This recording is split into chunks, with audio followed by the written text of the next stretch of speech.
एटा को देखंतु एसी जो माने कंपलसरी अछि हमकर एसी हैला एसी 1 जोटा कि परिशुद्ध भाषा और लिखन धारा बहुत आर्ट साइंस कॉमर्स बीबीए विषय बिकम समस्त माने सिलेक्शन क्वेश्चन यहाँ आमको रहिबो। तो देखंतु बहुत इंपोर्टेंट आम डिस्कसन करबा ता पूर्व जो चैनल को ना चैनल को सब्सक्राइब कर दिबे आ वीडियो को समस्त गोटे गोटे लाइक कर देबे। देखंतु प्रथम यूनिट रोचे हमको शब्द तो शब्दर गोटे क्वेश्चन आसे लंग माने शॉर्ट क्वेश्चन आसी पारे किंबा लंग क्वेश्चन आसी पारे। तो मु आपन शॉर्ट क्वेश्चन देखंतु केमिति आसीबो से अनुसार मुझे क्वेश्चन तैयारी कर तो शब्द क्या कह जाए है बहुत सरल भाषा में आपको लिखी शब्द कहले कौन। तो देखो एक बा एकाधिक वर्ण मिलित हुई ता अर्थ प्रकाश कले ताकू शब्द कह जाए गोटे वाक्य लिखे है क्वेश्चन आसो गोटे वाक्य जदि माने 1 मार्क आसो गोटे वाक्य लिखे जदि 2 मार्क आसो तार उदाहरण सहित देखिए तार उदाहरण सहित देखूँ यथा आम माँ माने जननी अहि अर्थ साप कमल अर्थ पद्म है यहाँ गोटे शब्द प्रकाश करें वाक्य कौन अर्थ प्रकाश कले आम शब्द बोली कहवा। नेक्स्ट देखो 2 नंबर बहुत इंपोर्टेंट सिलेक्शन जोटा कि शब्द केते भाग में विभक्त शब्द को आम केते भाग में विभक्त कर तो ओडिया भाषा रे व्यवहृत शब्द समूह को 4 भाग में विभक्त यथा से गुड़ कौन तत्सम तद्भाव तद्भव है देशज वैदेशिक है तो शब्द को आम 4 भाग में मोटामोटी भाव में विभक्त करगुड़िक माने तत्सम तद्भव देशज वैदेशिक। तो ये क्वेश्चन यह भी आसे तत्सम शब्द कौन तार उदाहरण सहित लेख है ये भी क्वेश्चन आसे। तो देखा तत्सम शब्द क्या कहुए देख आमे व्यवहार करुवा अविकल संस्कृत शब्द गुड़ी को तत्सम शब्द कहुए तत्सम कहुए है। तो अविकल शब्द कौन तत्समर अर्थ ताहा सहित सामान बा संस्कृत सहित सामान बुझिपारे माने संस्कृत सहित सामान ताहाको आम तत्सम शब्द बोली कही था। यथा आम जदि उदाहरण सहित नेबा ताहेले अनल गोटे तत्सम शब्द अनुभव अभिनय सूर्य एटा पक्षी प्रभात एगुड़ी आम तत्सम शब्द बोली कहबा। आप क्वेश्चन आसे तत्सम शब्दर गोटे उदाहरण दियो जदि क्वेश्चन आसिले एगुड़ा को आम लिखिदेवे गोटे 2टी है। नेक्स्ट देखो 4 नंबर तद्भाव तद्भव शब्द क्या कहुए तद्भव देख तद्भावर अर्थ संस्कृत जात अर्थात संस्कृत बा तत्सम शब्दर सृष्टि शब्द को तद्भाव शब्द कहुए डबल लिखाई। तो यहाँ बुझे तद्भाव अर्थ संस्कृत जात बा संस्कृत जात अर्थात संस्कृत बा तत्सम शब्दर सृष्टि ताहाको आम कौन तद्भाव शब्द बोली कहुए। देख यथा उदाहरण सहित नेबा ताले 8 टिके रुहतु सॉरी उदाहरण सहित नेबा ताले 8 काठ कईच एटा है कईच कंकड़ा यहाँ आम तद्भाव शब्द उदाहरण नहीं पारिबा। नेक्स्ट तो देशज शब्द क्या कहुए इम्पोर्टेंट देशज शब्द कौन देख विभिन्न अंचल जातिर शब्द आसी आम भाषा रे मिसी जाइछि ए प्रकार शब्द गुड़ी को देशज शब्द कहुए है माने विभिन्न अंचल जातिर शब्द आसी आम भाषा रे मिसी जाइछि ए प्रकार शब्द गुड़ी को देशज शब्द कहुए जोटा माने हाँ एतिकी लिखे डेफिनेशनटा। नेक्स्ट देखो आउ गोटे क्वेश्चन रही अकल एक क्यों शब्द क्वेश्चन माने प्रीवियस ईयर आसाला अकल एक क्यों शब्द 1 मार्क आसे। तो जाबनिक शब्द है अकल गोटे कौन जाबनिक शब्द तो जाबनिक शब्द बा अकल शब्दर उदाहरण जदि दियो जदि क्वेश्चन आसे तार अदालत गोटे हेबो आईना गोटे हेबो नगद गोटे हम क्वेश्चन आसले लिखे। आउ कौन परवर्ती प्रश्न आरबिक शब्द है आरबिक शब्दर उदाहरण दियो है क्वेश्चन आसो आरबिक शब्दर उदाहरण ताहले असल असूल अदालत आईना यहाँ होते आरबिक शब्दर उदाहरण। पार्सी शब्द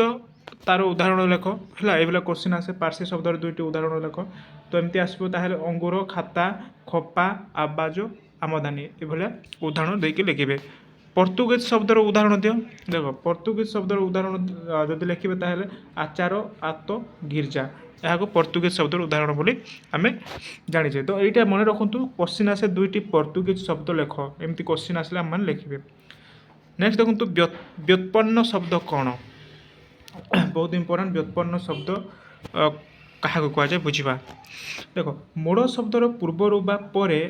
आउ एक रूप प्रत्यय है प्रत्यय बा शब्द संयोग करी नूतन शब्द गठन करागले ताहाको व्युत्पन्न शब्द कहुए। ମାନେ ମୂଳ ଶବ୍ଦ ଏଇଠି ଉଦାହରଣ ଦେଲେ ଆମେ ବୁଝିପାରିବେ ମାନେ ମୂଳ ଶବ୍ଦ କିଏ ଘର ହେଲା ସହିତ ମାନେ ଶବ୍ଦ ସଂଯୋଗ ମାନେ ଯୋଗ କରି ହେଲା ସଂଯୋଗ କରି ନୂତନ ଶବ୍ଦ ଗଠନ କରାଗଲେ ନୂତନ ଶବ୍ଦ ଗଠନ କରା ତାକୁ ବ୍ୟୁତ୍ପନ୍ନ ଶବ୍ଦ କୁହାଯାଏ ଯେଉଁଟାକି ଘର ଯୁକ୍ତ ଉମା ହେଲା ଘର ଯୁକ୍ତ ଉମା ମାନେ ତାର ହେଲା ଘରୁଆ ଏଭଳିଆ ଯଦି ନୂତନ ଶବ୍ଦ ଯଦି ଆମେ ପ୍ରୟୋଗ କରିବା ବା ସଂଯୋଗ କରିବା ତାହାକୁ ଆମେ ତତ୍ସମ ଶବ୍ଦ ବୋଲି କହିଥାଉ ଏଭଳିଆ ଉଦାହରଣ ସହିତ ଲେଖିବେ। ପରବର୍ତ୍ତୀ ପ୍ରଶ୍ନ ବହୁତ ଇମ୍ପୋର୍ଟାଣ୍ଟ ରୂଢ଼ି କହିଲେ କ'ଣ ବୁଝ ରୂଢ଼ି କାହାକୁ କୁହାଯାଏ ହେଲା ରୂଢ଼ି କାହାକୁ କୁହାଯାଏ ମୋଷ୍ଟ ଇମ୍ପୋର୍ଟାଣ୍ଟ କ୍ୱେଶ୍ଚିନ୍ ଏଇଟା। ତ ଦେଖନ୍ତୁ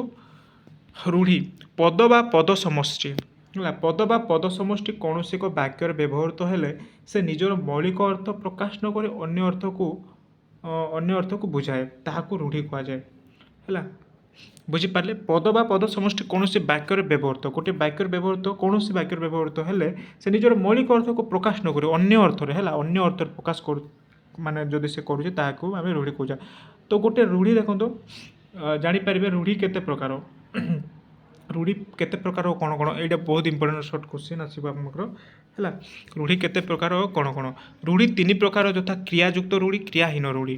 ବୁଝିପାରିଲେ କ୍ରିୟାଯୁକ୍ତ ରୂଢ଼ି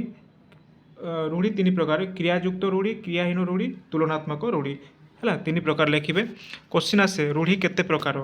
ଏବଂ ସେଗୁଡ଼ିକ କ'ଣ କ'ଣ ଆଲୋଚନା କର କ୍ୱେଶ୍ଚିନ୍ 2 ମାର୍କରୁ ଆସେ ରୂଢ଼ି ହେଉଛି ତିନି ପ୍ରକାର ସେଗୁଡ଼ିକ ହେଉଛି କ୍ରିୟାଯୁକ୍ତ ରୂଢ଼ି କ୍ରିୟାହୀନ ରୂଢ଼ି ତୁଳନାତ୍ମକ ରୂଢ଼ି ଏଇଟା ରୂଢ଼ି ହେଇଛି ରୂଢ଼ି ଏମିତି ହେବ ହେଲା ରୂଢ଼ି। ତ ଦେଖିବା ଆମେ ଗୋଟେ ଗୋଟେ କରି ପଢ଼ିବା କ୍ରିୟାଯୁକ୍ତ ରୂଢ଼ି କାହାକୁ କୁହାଯାଏ ଦେଖ କ୍ରିୟାଯୁକ୍ତ ରୂଢ଼ି କାହାକୁ କୁହାଯାଏ କ୍ୱେଶ୍ଚିନ୍ ଆସେ କ୍ରିୟାଯୁକ୍ତ ରୂଢ଼ିର ଦୁଇଟି ଉଦାହରଣ ଦିଅ ଏବଂ କ୍ରିୟାଯୁକ୍ତ ରୂଢ଼ି କାହାକୁ କୁହାଯାଏ ଆଲୋଚନା କର ଏଭଳିଆ କ୍ୱେଶ୍ଚିନ୍ ଆସିବ। ତ ଦେଖନ୍ତୁ ଜାଣିବା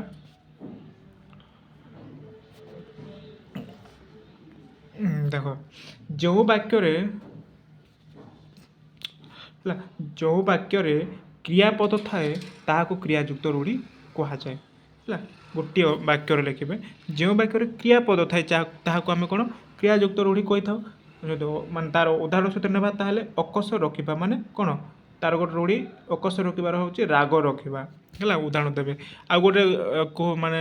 କ୍ରିୟାଯୁକ୍ତ ରୂଢ଼ିର ଉଦାହରଣ ଦେବେ କୁହୁଡ଼ି ପଢ଼ିବା ମାନେ ବୃଥା ପରିଶ୍ରମ କରିବା ହେଲା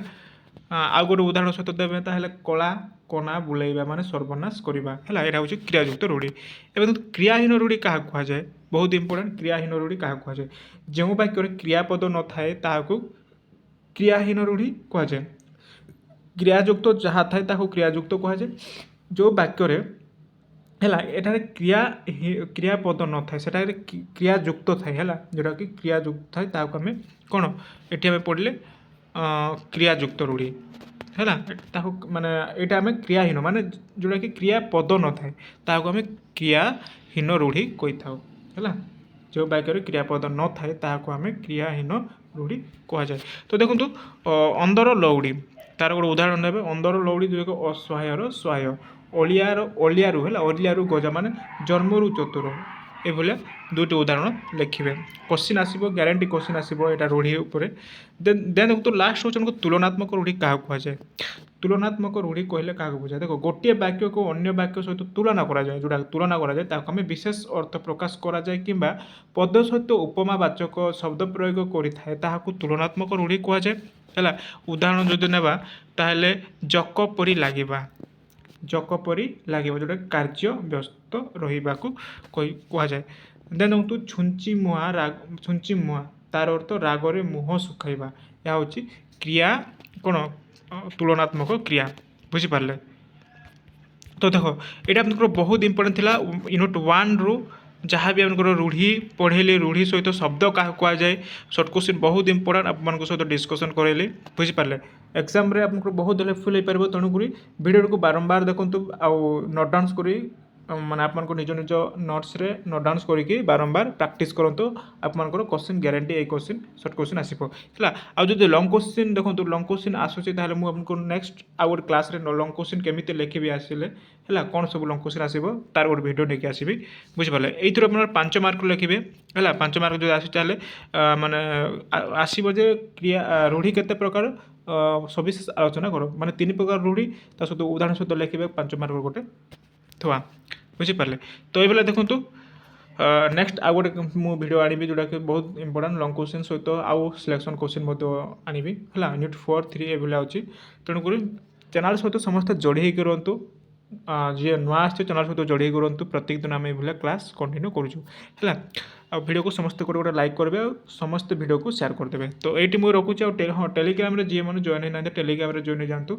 तार पीडीएफ पाइपर टेलीग्राम लिंक ये वीडियो डिस्क्रिप्शन तले रहा तो ये मुझे रखुच्छे धन्यवाद।